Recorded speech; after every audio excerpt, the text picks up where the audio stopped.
Our programs offer many languages. Please visit suprememastertv.com/schedule.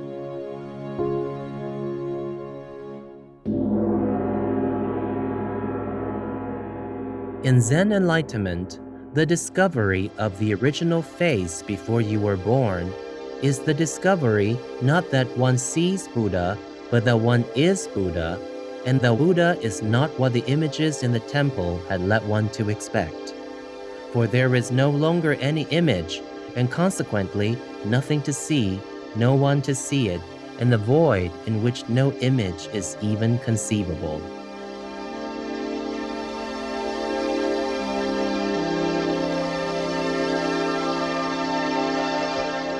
Please watch on for spiritual insights on Zen by the Reverend Thomas Merton. A warm welcome, dignified viewers. I'm Emily in vivid New Orleans. We, the love-preserving people of the United States of America, wish you a tranquil mind and a happy heart always in heaven's blessings.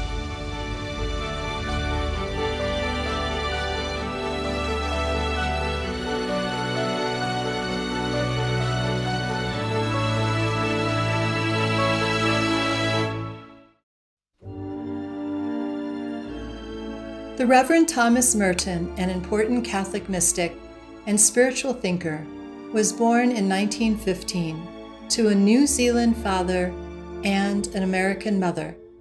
The many life situations he encountered in his youth led him to explore religion and spirituality and eventually devote his life to God by becoming a monk and later a deacon at the Abbey of Getsemani, a part of the Order of Trappists in Kentucky, USA. He also enjoyed living alone in a hermitage in the monastery's wilderness area.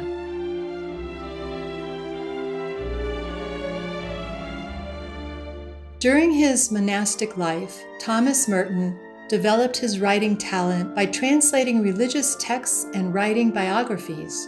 He also started penning poetry, as well as books and articles on topics ranging from spirituality to social justice and peace. One of Merton's most famous statements was, "For me, to be a saint means to be myself. Therefore, the problems of sanctity and salvation is in fact the problem of finding out who I am and of discovering my true self." He also said, "We are living in a world that is absolutely transparent, and God is shining through it all the time. This is not just a nice story or a fable, it is true."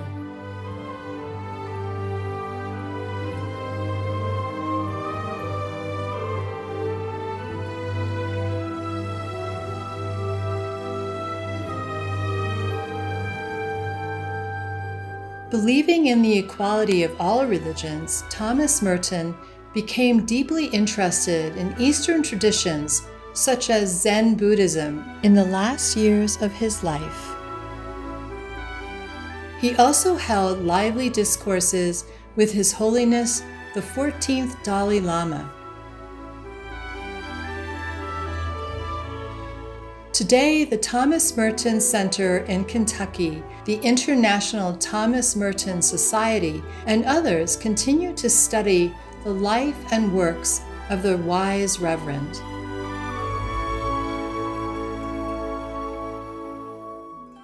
We now continue with excerpts from Thomas Merton's chapter on Zen from his book, Thoughts on the East.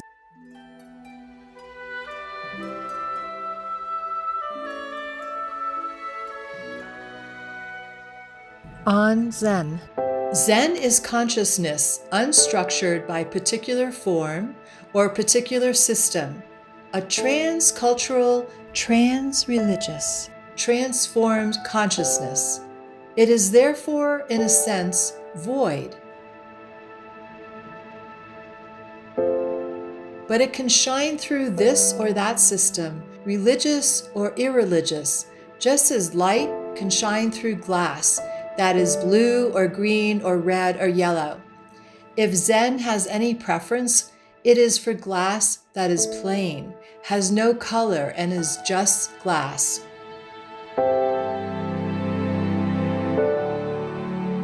And in Zen enlightenment, the discovery of the original face before you were born is the discovery not that one sees Buddha, but that one is Buddha, and that Buddha is not what the images in the temple had led one to expect. For there is no longer any image, and consequently nothing to see, no one to see it, and a void in which no image is even conceivable.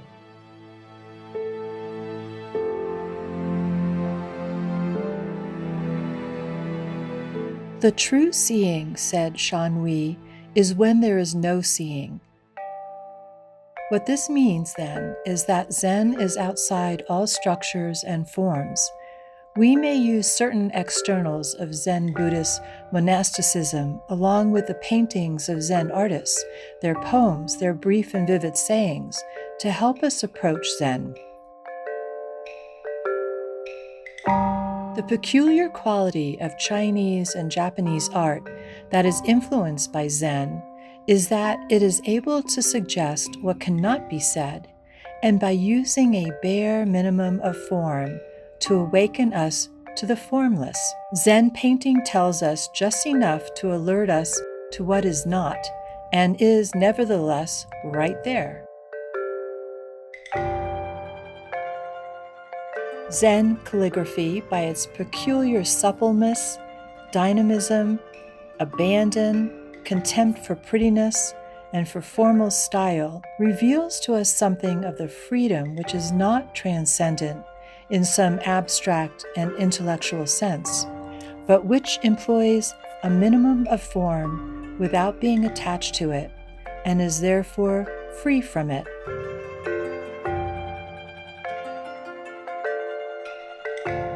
The Zen consciousness is compared to a mirror. A modern Zen writer says, "The mirror is thoroughly egoless and mindless. If a flower comes, it reflects a flower. If a bird comes, it reflects a bird. It shows a beautiful object as beautiful, an ugly object as ugly. Everything is revealed as it is. There is no discriminating mind or self-consciousness on the part of the mirror. If something comes, the mirror reflects. If it disappears, the mirror just lets it disappear. No traces of anything are left behind." Such non-attachment, the state of no mind, or the truly free working of a mirror, is compared here to the pure and lucid wisdom of Buddha. Zenkai Shibayama on Zazen Wasen, Kyoto, 1967. What is meant here is that the Zen consciousness does not distinguish and categorize what it sees in terms of social and cultural standards. It does not try to fit things into artificially preconceived structures. It does not judge beauty and ugliness according to canons of taste, even though it may have its own taste. If it seems to judge and distinguish, it does so only enough to point beyond judgment to the pure void. It does not settle down in its judgment as final. It does not erect its judgment into a structure to be defended against all comers.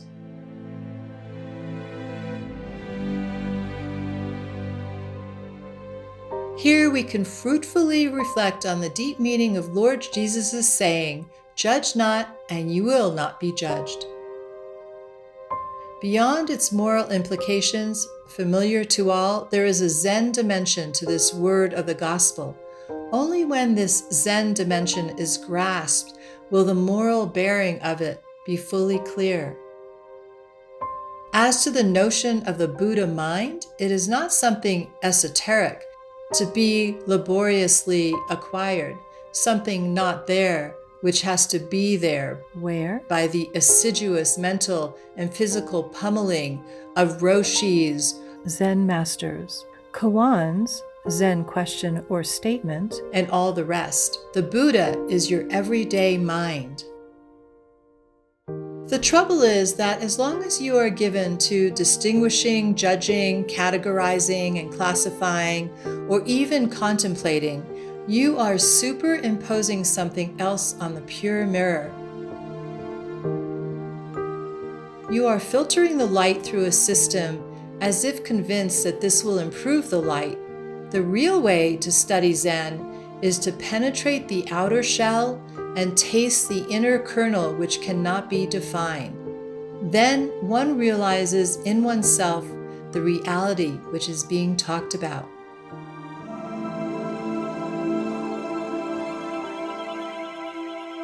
As Eckhart says, the shell must be cracked apart if what is in it is to come out. For if you want the kernel, you must break the shell. And therefore, if you want to discover nature's nakedness, you must destroy its symbols.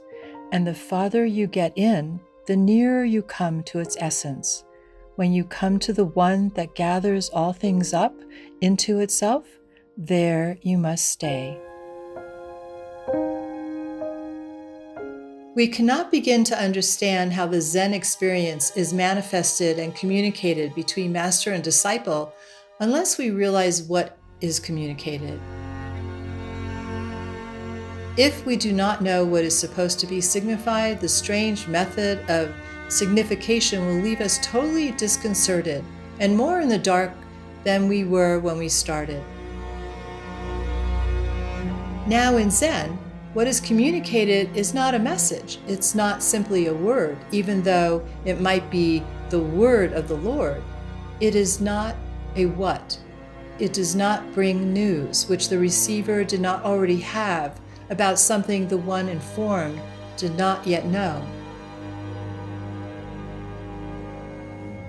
What Zen communicates is an awareness that is potentially already there but is not conscious of itself.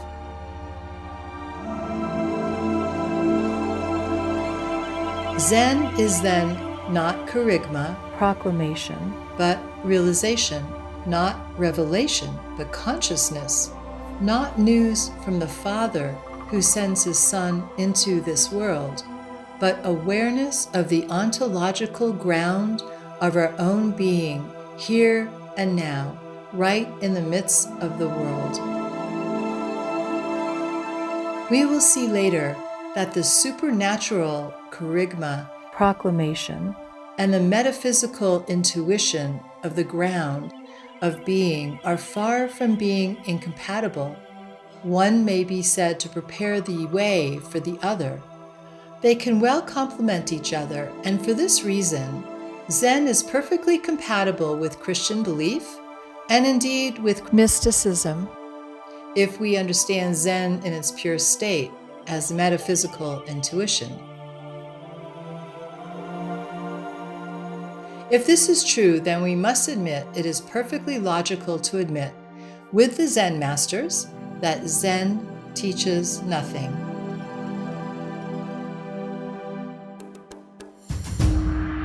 One of the greatest of the Chinese Zen masters, the patriarch Wei Neng, 7th century CE, was asked a leading question by a disciple: who has inherited the spirit of the fifth patriarch? That is, who is patriarch now? Wei Neng replied, one who understands Buddhism. The monk pressed his point. Have you then inherited it? Wei Neng said, no. Why not? Asked the monk. Because I do not understand Buddhism. This story is meant precisely to illustrate the fact that Wei Neng had inherited the role of patriarch, or the charism, holy gift of teaching the purest Zen. He was qualified to transmit the enlightenment of the Buddha himself to disciples. If he had laid claim to an authoritative teaching that made his enlightenment understandable to those who did not possess it, then he would have been teaching something else, that is to say, a doctrine about enlightenment. he would be disseminating the message of his own understanding of Zen, and in that case, he would not be awakening others to Zen in themselves, but imposing on them the imprint of his own understanding and teaching. Zen does not tolerate this kind of thing, since this would be incompatible with the true purpose of Zen, awakening a deep ontological awareness, a wisdom intuition, prajna, in the ground of the being of the one awakened.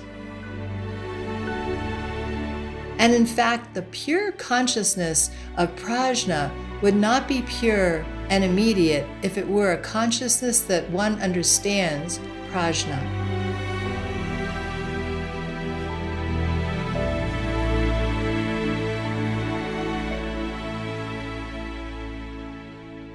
For more information about Thomas Merton, please visit merton.org. Wise viewers, we were happy to have you on today's Words of Wisdom. Coming up next is Friends of Eternity, a special gathering with Supreme Master Ching Hai and Cherished Artists, Part 30, right after Noteworthy News here on Supreme Master Television. Please stay tuned for more inspiring programming. May you feel forever safe in God's love and grace. Our programs offer many languages. Please visit suprememastertv.com/schedule and suprememastertv.com/WOW. Nos programmes offrent plusieurs langues. Veuillez visiter suprememastertv.com/schedule et suprememastertv.com/WOW. Nuestros programas ofrecen varios idiomas. Visiten suprememastertv.com/schedule y suprememastertv.com/WOW. Chương trình của chúng tôi cung ứng nhiều ngôn ngữ. Xin xem suprememastertv.com/schedule và suprememastertv.com/GOL.